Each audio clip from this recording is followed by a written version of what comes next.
rendir homenaje a Álvaro Mutis, que como ustedes saben murió el domingo pasado. Tuve pues por pura casualidad yo estaba llegando en ese momento al DF, al aeropuerto de México, y me enteré al día siguiente estando ya acá.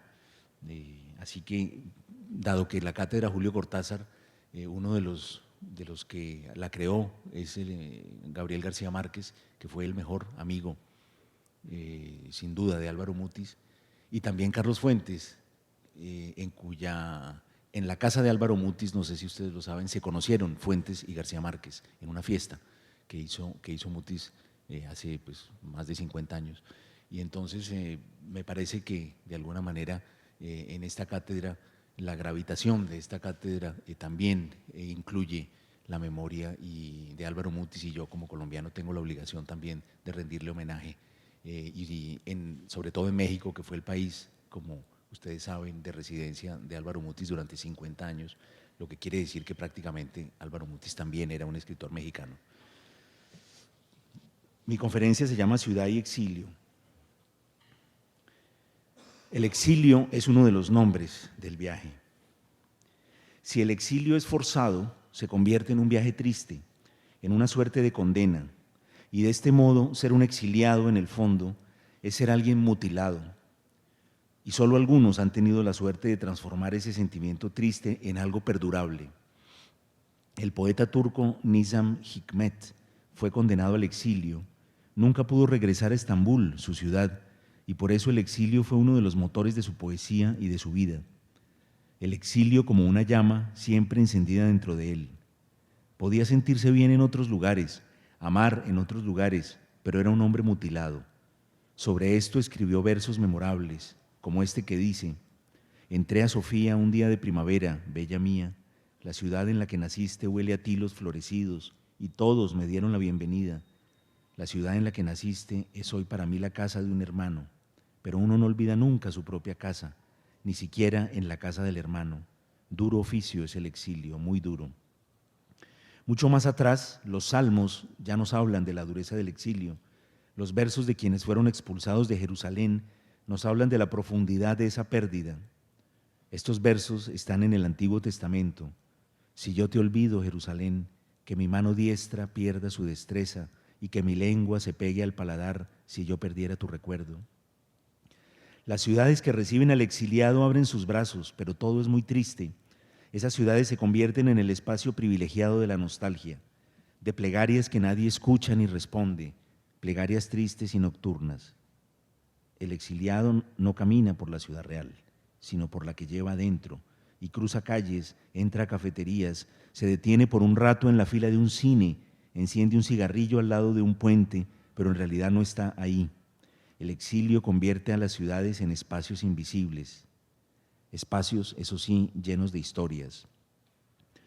Me contaron en una ocasión de una pareja de cubanos que después de 1000 aventuras y angustias para salir de la isla, lograron reunirse en la ciudad de Gotemburgo, Suecia, donde empezaron a recibir un subsidio del Estado mientras aprendían el idioma y podían encontrar algún trabajo.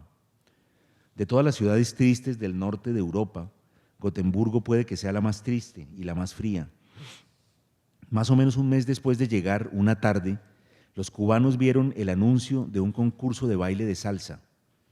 Aún no hablaban sueco, pero entendieron lo esencial y fueron a inscribirse, seguros de que ganarían y que podrían ajustarse un dinero extra. La noche del concurso la cosa no pintó nada fácil. Los suecos también sabían bailar y había más latinoamericanos.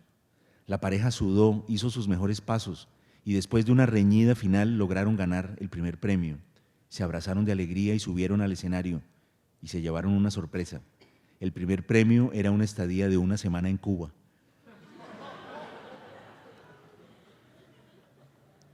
Esto parece un chiste, pero es algo real. Es un chiste cruel, porque todo lo que habla de exiliados es cruel.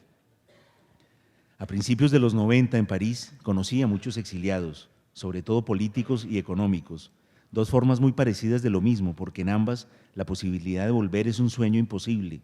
Sus casas, apartamentos pobres de periferia, eran verdaderos templos de la nostalgia, al punto que llegué a convencerme de que ellos, en el fondo, eran los verdaderos colombianos, o incluso los verdaderos latinoamericanos, pues había de todas partes.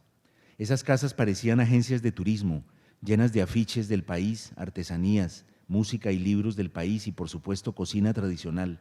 En sus reuniones, aparte de bailar la música propia, cantar obsesivamente las canciones locales y comentar las actualidades de todos los ángulos posibles, se discutían también las recetas y todos sabían dónde conseguir yuca y hoja de huasca para hacer ajiaco o los 1000 tipos de sancocho latinoamericano. Eran los perfectos latinoamericanos. Pero cuando el exilio es voluntario, cuando se trata de una elección vital y necesaria, como es mi caso, entonces el viaje ya no es triste, se vuelve permanente. Las raíces de los hombres son los pies, dice Juan Goytisolo, y los pies se mueven. Siempre he creído que echar raíces, detener ese movimiento, es apagar uno de los motores de mi curiosidad, de mi escritura, de mi vida. Viajar ha sido siempre para mí caminar hacia el centro oscuro de la creación. Por supuesto, caminar solo, entrar a un país por una frontera solitaria, en el corazón de la noche. Mirar el amanecer desde la ventana de un hotel de paso y entender que ese lugar que veo es mi esquina del mundo. Estar solo frente a una mesa y un espejo en alguna pensión, escuchando el goteo de una llave. Dice Nicholas Shakespeare que la soledad acentúa lo que uno es, lo que uno lleva por dentro. El creyente se entregará con más ardor a su Dios, el bebedor se aferrará a la botella con más fuerza y el que escribe, escribirá más. Las mesas de los hoteles, con sus lámparas y sus jarras de agua y sus teléfonos, me han visto hacerlo muchas veces, escribir una historia, contar lo que vi o creí ver, contar lo que habría querido ver y no pude, o lo que soñé que vi. Contar también lo que nunca he visto, y solo algunas veces, muy pocas, lo que jamás ha visto nadie. Escribir y viajar son por eso para mí como esas mesas desvencijadas de los hoteles, el espacio en donde todo lo que aún no existe se vuelve posible. El escritor y viajero Paul Theroux, en una entrevista reciente, dio un único consejo a los jóvenes que desean ser escritores: lee muchos libros y lárgate de tu casa. Viajar, viajar. Un viajero es básicamente un tipo solitario con los ojos bien abiertos que escruta el mundo. Observa a sus compañeros de vagón, de compartimiento, de sillón. Come solo en restaurantes móviles o flotantes sin dejar de pensar, y piensa y escribe porque está solo. Lee los periódicos y anota algunas opiniones. Lee algún libro y lo subraya, por lo general libros de autores del lugar por donde pasa. Desde la soledad, los demás se ven no como individuos, sino como tipos humanos. En los viajes se ve, por ejemplo, el amor. Todo el mundo ama a alguien. Todos extrañan a alguien que vino al aeropuerto o a la estación y les hizo a lo lejos un sentido adiós. Todo el mundo tiene una sobrina a la que compró un vestido típico, una abuela a la que lleva una artesanía, una botella de vino. Todo el mundo ama a alguien. En el fondo es lo más banal y al mismo tiempo único de nuestra experiencia. El escritor de viajes no viaja solo para escribir. Tal vez esto lo hace el cronista, el que debe redactar una convincente historia para un medio impreso.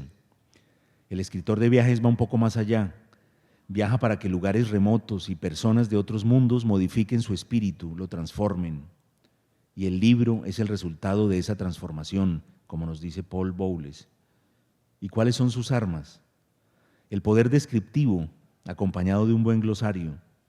El escritor francés Pierre Loti nos enseña que cada cosa en este mundo tiene un nombre, y describir muchas veces consiste en encontrar ese nombre. Ya mencionamos la soledad, que hace más intensas las creencias y los credos estéticos.